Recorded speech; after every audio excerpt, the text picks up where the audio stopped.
This is the core tent for family camping, the 10-person cabin-style shelter I've been using on a handful of car camping weekends with my family. My first impression was how big and boxy it feels once it's up. The straight walls don't slope in like a dome, so the 14 by 10-foot floor actually feels usable, and the 86-inch peak height lets me walk around without ducking. In my opinion, that's the main draw here: real standing room and space to move gear without crouching. 2 queen air mattresses fit with room to walk between, and I've also done 4 cots, though that's tight once you add bags and a cooler. The 10-person label only makes sense if you're laying sleeping bags shoulder to shoulder with 0 gear. From my experience, it's perfect for a family of 3 to 5 who want space, not a crowd of 10. Before I go further, a quick note that core 10-person cabin isn't one single setup. There's a traditional straight wall version that uses separate steel and fiberglass poles, an instant version with pre-attached telescoping steel poles, and versions that swap the standard partial rainfly for a full coverage fly. Those differences matter. The instant body does pop up fast, and the full fly is much better in rough weather. My own tent is the straight wall model with the standard fly, and I've also spent 2 nights in a friend's full rainfly version during a stormy forecast. I'll separate those experiences so you know what to expect. Set up on the straight wall model is old school tent building. I can't do it solo without frustration because getting the roof propped and tensioned is awkward at this height. With 2 people who know the steps, I clock about 10 to 12 minutes from bagged to staked with the rainfly on. The instant version is easier on the brain because you're not threading poles. I can raise the body alone in a few minutes. But the marketing line about 2 minutes isn't realistic if you count the parts that actually keep your tent safe: staking the corners, tossing the fly over the top, clipping it down, and guying it out. Full setup on the instant still runs me 10 to 15 minutes, and the rainfly is the trickiest bit for one person, just because of the tent's height. Quick tip that saved me headaches: leave the doors and a couple windows unzipped when you take it down, so you don't trap air in the tent body. It rolls tighter and actually fits the carry bag. The bag is just a bit small, so a neat roll makes all the difference. Key features that stood out to me were the ventilation and the interior organization. The ceiling is mostly mesh, which is great for stargazing when the sky is clear, and there are adjustable lower vents that pull cool air from ground level.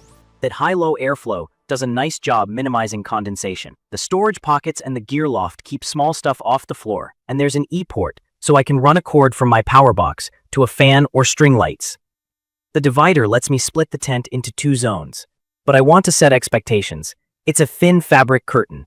It creates sections, but it's not real privacy.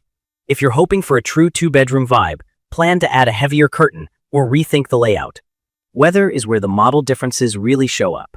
The tent fabric is 1200mm rated polyester. Seams are sealed, and the rainfly is taped. That's fine for light rain and misty mornings. During a steady 1-hour shower, my standard fly tent stayed dry.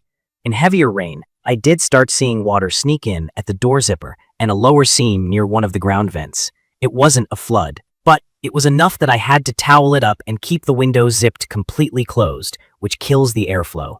On the flip side, the full rainfly version I borrowed handled a long stormy night much better.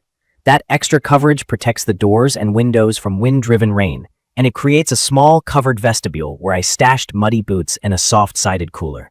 In my opinion, if you expect anything beyond light, predictable rain, the full rainfly is worth it. It adds weight and bulk, but it fixes the main weak point of the standard setup.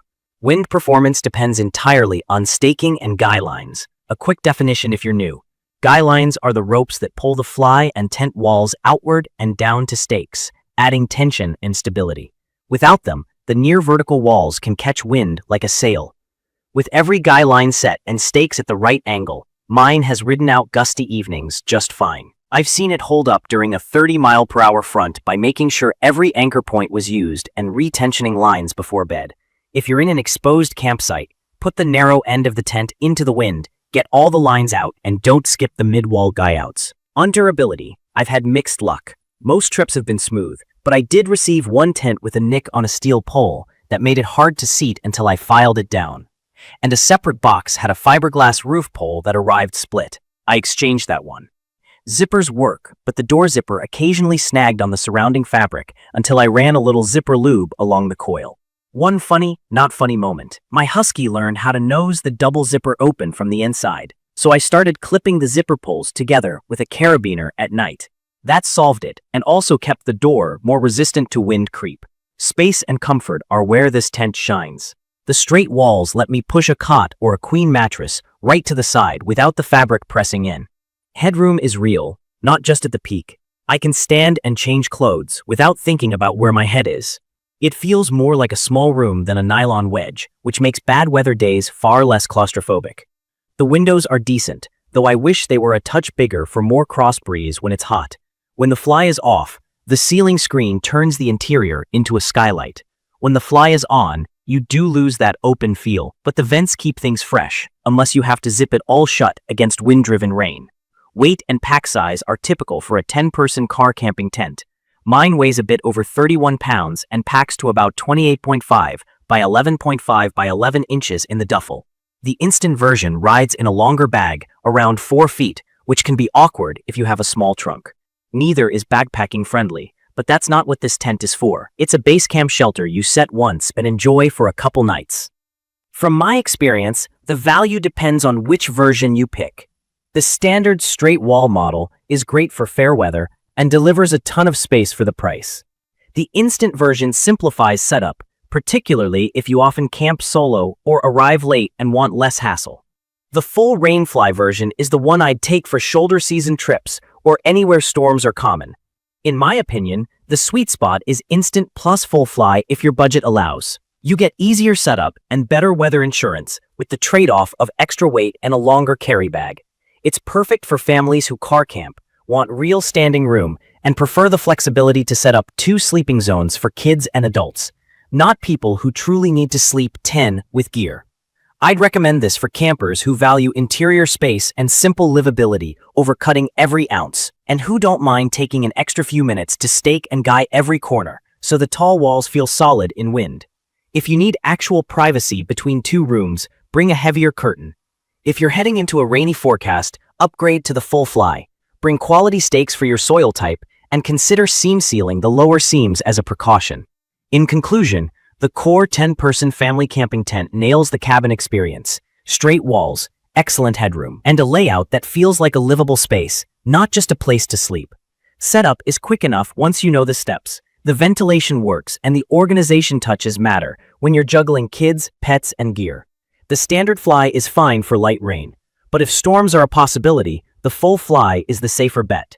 That's how I've been using it, and that's how I'd buy it. Is this video helped? Hit subscribe and drop your questions or your own experience with this tent in the comments. Thank you for watching.